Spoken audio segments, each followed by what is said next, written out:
Okay, guys, welcome back. I haven't seen you for about 3 weeks, and we finally have some good news to celebrate.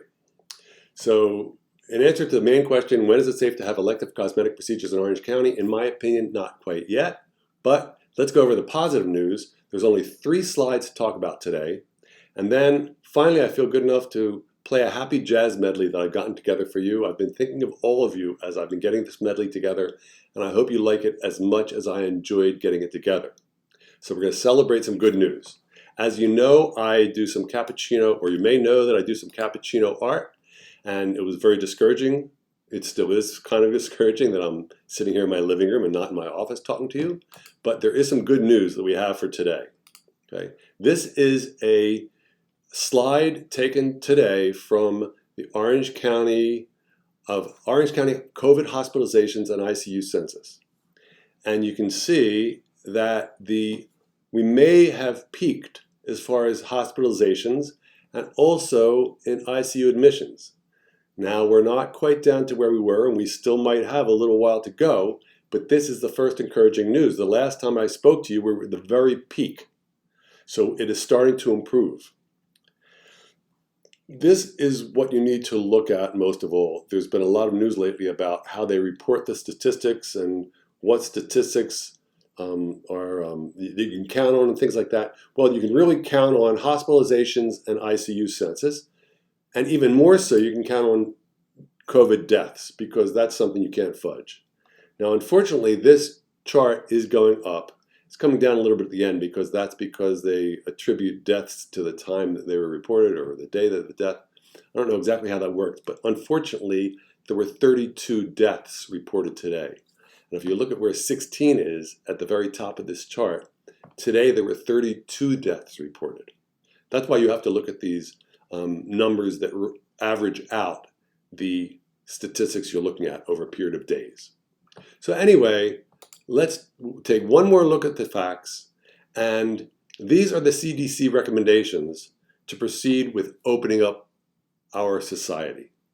And let's compare them to from 2 months ago when I first gave my first presentation. The CDC says there should be a downward trajectory of cases within a 14-day period. Back then, there was not. It was going up. Now, we have a downward trajectory. We also have a downward trajectory of positive test percentages. It's right now hovering at right around 8%, which is right about what they call an arbitrary cutoff point. We want it below 8%, and that shows that it doesn't have as much spread in the community. So even though it's higher than it was in June, it had gone up to about 12, 14%, and now it's down to 8% in the past 2 months. So we may have come over the peak. Okay, there is no flat or increasing volume of tests. As a matter of fact, according to the stats on the Orange County Department of Health website, there has been a decreasing volume of tests. As we know, we have a shortage of tests, so we can't really go by all these statistics. There is not a robust testing program in place for healthcare workers. I mentioned to you that the COVID hospitalizations are going down. They're heading down, so let's keep our fingers crossed. There's still more cases per 100,000 in the last 14 days than there were in June. So we have to keep an eye on that, and there's still a lot of positivity. But there is finally some good news. So keep social distancing, keep wearing masks, and keep washing your hands, and hopefully I'll see you all soon, in person in the office. In the meantime, let's celebrate with the jazz medley. Now, the commonality of these songs are they all, and I didn't plan it this way particularly, but when I looked at them, they all are from a period of 10 years between 1927 and 1937. And they were all sung by Billie Holiday. So maybe in some subliminal way, I have them in my mind, and I learned them from my friend Todd.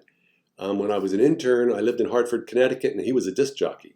And he introduced me to jazz vocalists, which became my favorite, and Billie Holiday was one of my favorite jazz vocalists.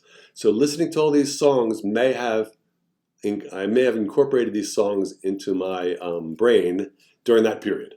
So without further ado, let's at least celebrate the positive and listen to this jazz medley, and I hope to see you soon. Oh, there's one other story about the song Pennies from Heaven. It's kind of an amazing story. I was once in Stevie Wonder's studio, and we were talking about music, and he asked me if I wanted to play something with him. So I sat down at the piano, and the first thing that came to my mind was Pennies from Heaven. So I started playing it, and he sat down at the piano bench next to me on my right, and he started taking over the upper hand, the right, what is usually the right hand, with his left hand. So I was just comping chords in my left hand, and Stevie Wonder is sitting here on the right, and he's playing a jazz solo over the melody on the right with his left hand. And he was doing all this fast improvisation with his left hand over this song. So that's a little interesting story about this song, Pennies from Heaven. Yeah, it was pretty, I'll never forget that. So I'm glad I was able to share that with you.